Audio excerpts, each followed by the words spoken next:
Em nome do Pai, do Filho e do Espírito Santo. Amém. Louvado seja nosso Senhor Jesus Cristo, para sempre seja louvado. É a saudação mais antiga que os cristãos saudavam quando se encontravam. Faça isso você também. Estamos hoje, sexta-feira, da 8ª semana do tempo comum. A nossa meditação de hoje está em Eclesiástico, no capítulo 44, 9, de 9 a 13. Nos capítulos anteriores de Eclesiástico, nós fizemos um louvor a Deus, Criador de todas as coisas. Foi um verdadeiro hino de gratidão por tudo que Deus fez e faz por cada um de nós. Tudo que temos, tudo que somos, vem da mão de Deus.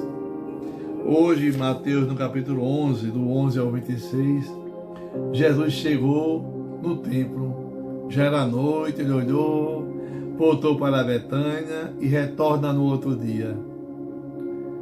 E Marcos narra a presença de Jesus em 3 dias. Ele faz uma vistoria no segundo dia no templo, sai para Betânia, um povoado que fica a mais ou menos 3 quilômetros de Jerusalém. Provavelmente foi para casa dos seus amigos queridos, que é Marta, Maria e Lázaro. Depois volta ao templo. Ele diz na liturgia de hoje, no Evangelho, que tudo que nós pedimos em oração e acreditar, nós já recebemos. Então, quando você estiver rezando, meu irmão, minha irmã, perdoe tudo e perdoe todos. Então diga para Deus que Deus está dentro de você, que você não está sozinho, mas deseja a sua companhia, como ensina Santo Inácio de Loyola. Desejar Deus em todos os momentos, ver Deus em tudo e pedir a Deus uma graça. Senhor, ajuda-me a viver a fé em atitudes diárias de partilha, perdão e reconciliação. Amém. O Senhor esteja convosco, Ele está no meio de nós. Proclamação do Evangelho de Jesus Cristo, segundo Marcos. Glória a vós, Senhor. Tendo sido aclamado pela multidão, Jesus entrou no templo em Jerusalém e observou tudo. Mas, como já era tarde, saiu para Betânia com os 12. No dia seguinte, quando saía de Betânia, Jesus teve fome. De longe, ele viu uma figueira coberta de folhas. Foi até lá, ver se encontrava algum fruto.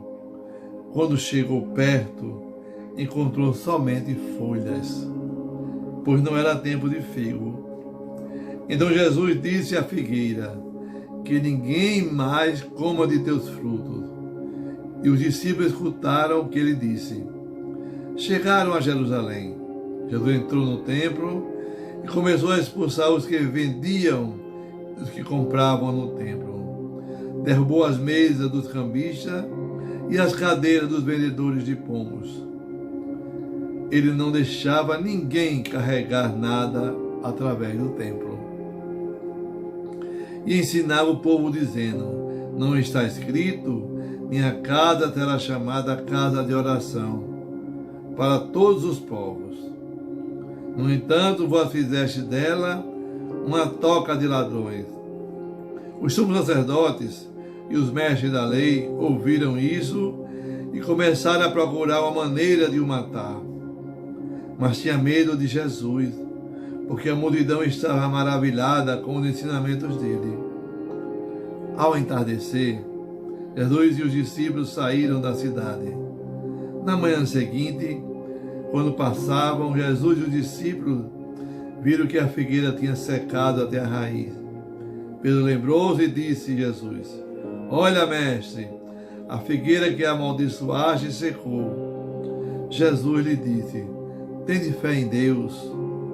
Em verdade eu vos digo, se alguém disser a esta montanha: levanta-te e atira-te no mar, e não duvidar no seu coração, mas acreditar que isto vai acontecer, assim acontecerá. Por isso vos digo, tudo que pedis na oração, acreditai que já o recebestes, e assim será. Quando estiverdes rezando, perdoai tudo o que tiverdes contra alguém, para que vosso Pai que está no céu também perdoe os vossos pecados. Palavra da salvação, glória a vós, Senhor. Que a palavra do Santo Evangelho perdoe os nossos pecados. Amém. A liturgia de hoje nós vemos nesse Evangelho que Jesus e os 12 apóstolos aparecem novamente e passam por uma figueira. Jesus sente fome, mas nada encontra, só folhagem. A figueira frondosa e cheia de folhas, meu irmão, minha irmã, é um símbolo para falar das lideranças de Israel, que não produzem fruto de vida. Lembra Jesus que não produziu fruto para o seu povo, para o povo de Deus, não é digno de permanecer vivo. Jesus caminha para o templo, esse é o Evangelho de Marcos, e a gente vê esse fenômeno da figueira. É uma metáfora. A figueira foi a primeira planta na Bíblia, quando Adão se vestiu com a folha, quando viu que estava nu. O figo para os judeus é considerado um fruto sagrado, muito sagrado. É um gesto profético, significando que Israel, envolvido nas práticas exteriores, não produziu o fruto esperado e não acolheu Jesus como Messias, por isso secou. Hoje, nesse capítulo 44 de Eclesiástico, vamos até o capítulo 50, iremos ver o que aconteceu com nossos antepassados,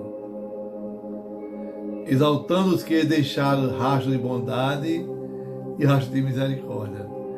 Foi por meio da caridade, meu irmão, minha irmã, da misericórdia, da prudência, da profecia, da inteligência e a fidelidade da aliança com Deus da vida, que tudo permaneceu, que tudo aconteceu. O autor de Eclesiástico, ele nos mostra que nós devemos contemplar Deus por sua criação e também por sua atuação na história, por meio de suas criaturas, cada um de nós.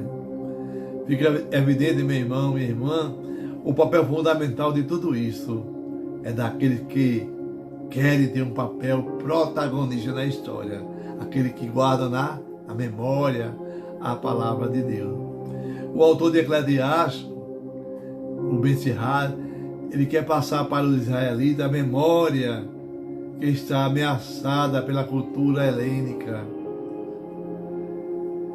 A memória, ela corre o risco de perder-se aos seus antepassados e com ela perder-se também a sua própria história. Povo sem memória é povo sem identidade, povo sem história. Meu irmão, minha irmã. Aí ficamos correndo o risco de repetir erros do passado, justamente por não conhecer a trajetória coletiva de uma nação. A memória para nós, para mim, para você, meu irmão, minha irmã, é crucial para a evolução da espécie humana. A memória, ela representa um papel fundamental para a nossa qualidade de vida, pois é a condição primordial ao aprendizado. O autor de Eclesiastes sofria muito ao ver a cultura esmagada pelos gregos e reluta que eles esqueçam a história do seu povo, que ele quis passar para todas as gerações. É a memória histórica que garantiria a identidade, meu irmão, minha irmã, identidade coletiva, e preservaria os grandes feitos que Deus realizou por meio de pessoas ilustres nos seus antepassados. Foi por isso a preocupação do neto de Ben-Sirá em traduzir para o grego todo o conteúdo desse livro, estava em hebraico, que seu avô escreveu. Mateus 11, do 11 ao 26, Jesus volta do templo, e no segundo dia volta para Betânia, Provavelmente ele foi para a casa de Lázaro, de Maria e Marta, seus amigos muito íntimos. Voltou no dia seguinte, no terceiro dia, e Pedro, ao voltar com Jesus, percebe que a figueira secou. Pedro percebe que ela secou até a raiz. Aquela figueira ressequida é o símbolo, meu irmão, minha irmã, da religião judaica, que não consegue produzir frutos de bondade e de justiça para o seu povo. Transformou-se em uma casa de ladrões, aparentando ser muito bonita e frondosa, mas era como um túmulo caiado. É daí que Jesus faz essa catequese bonita. Temos que ter fé em Deus, orar com o coração movido pela fé, meu irmão, minha irmã, e assim que nós vamos ser entendidos por Deus, o Deus da vida. Outra catequese muito aqui nos ensina Jesus é que quem ora não pode guardar rancor no seu coração. Não guarde rancor, verdade. A oração, meu irmão, minha irmã, ela é fundamentada na fé e no perdão. O perdão é a base de um relacionamento profundo com Deus da vida. Essa é a catequese que Jesus faz para seus discípulos, para ensinar-lhe a perdoar sempre. E a oração é a base da vida piedosa, que se expressa em oração, não consegue guardar rancor. Se você ora todos os dias, você não guarda nenhum rancor. Você pode guardar alguma coisa, né? Mas aos poucos você vai pedindo perdão, até se libertar, porque a oração requer perdão. Sem perdão não existe oração. E o coração de Jesus só tinha espaço para o perdão. É, meu irmão, minha irmã, só tinha espaço para o perdão. Imitemos a Jesus. Jesus entra no templo, expulsa os que faziam comércio, derruba a mesa dos cambistas, derruba as cadeiras dos vendedores de pomba, impedia que por ali circulasse com mercadoria. Ensinavam a todos, ele dizia a todos, naquele momento: não está escrito, a casa do meu pai será casa de oração, para que todos os povos fizessem dela não um covil de ladrão, mas um lugar de encontro com Deus. A ação de amaldiçoar a figueira, ela é extremamente simbólica. O tempo aqui não é o tempo cronológico, mas sim o tempo de Deus. Aqui nós temos uma relação com o sumo sacerdote, que não produz frutos de justiça, fruto de bondade, fruto de caridade, de amor, fraternidade. Não, ele só produz podridão. Está começando no coração dele, no eu dele. Então Jesus amaldiçoa e diz que ninguém mais coma dessa figueira, ou seja, que ninguém mais se volte para aquele sacerdote. Todo tempo é sempre um momento oportuno para dar fruto, todo tempo. Nós temos que dar fruto todos os dias. Porém, o que Jesus, meu irmão, minha mãe, constata é que as lideranças que vivem de aparência são frondosas, bonitas, vistosas, mas que não dão fruto de vida. E o templo de Jerusalém era muito comércio, de muito trigo, de azeite de oliva, de vinha, de cabra, bode, pombos, bois, cordeiro, é muita coisa. As pessoas vinham do mundo todo para Jerusalém, para oferecer ao sacerdote como oferenda. Eles compravam aquela mercadoria, pois vinham de longe, não podiam trazer os animais porque eles não aguentariam.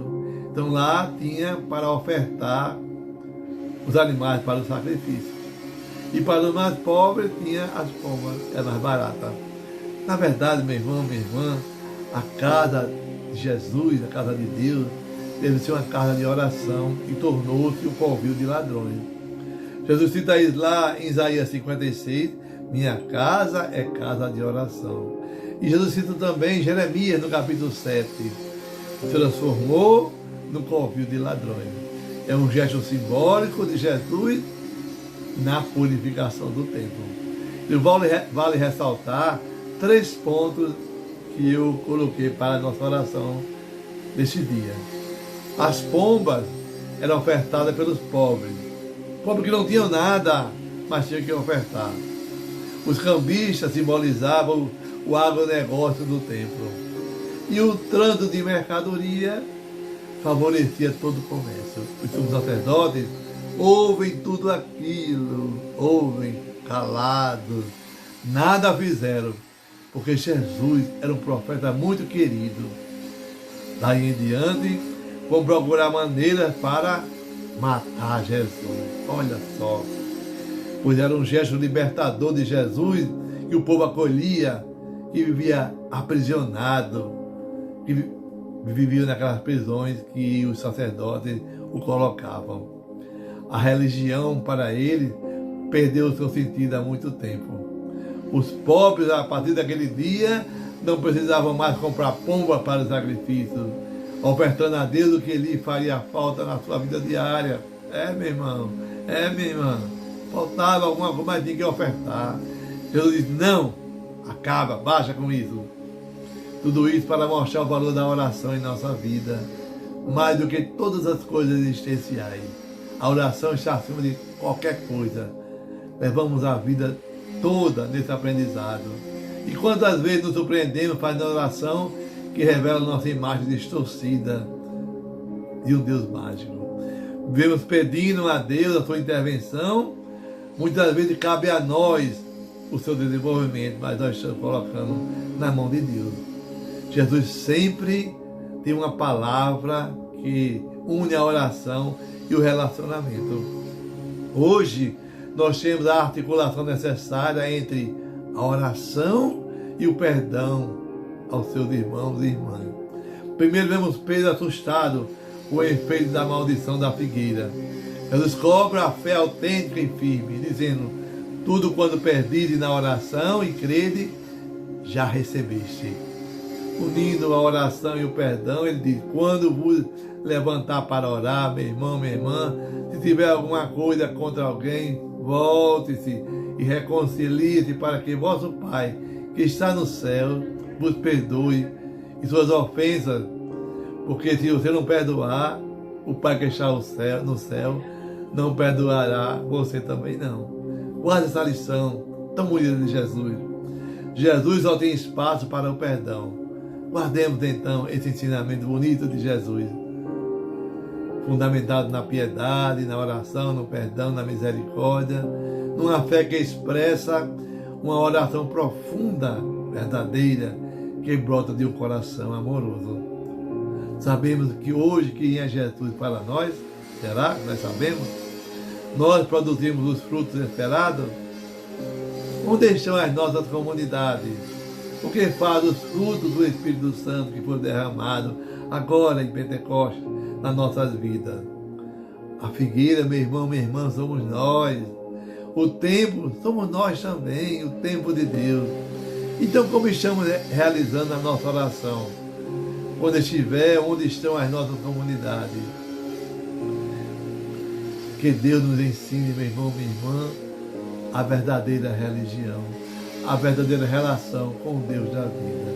Então peçamos que Deus nos ajude a sermos figueiras frondosas, capazes de produzir frutos de vida, frutos de bondade, fruto de justiça, fruto de fé, que nasce e se expressa no perdão.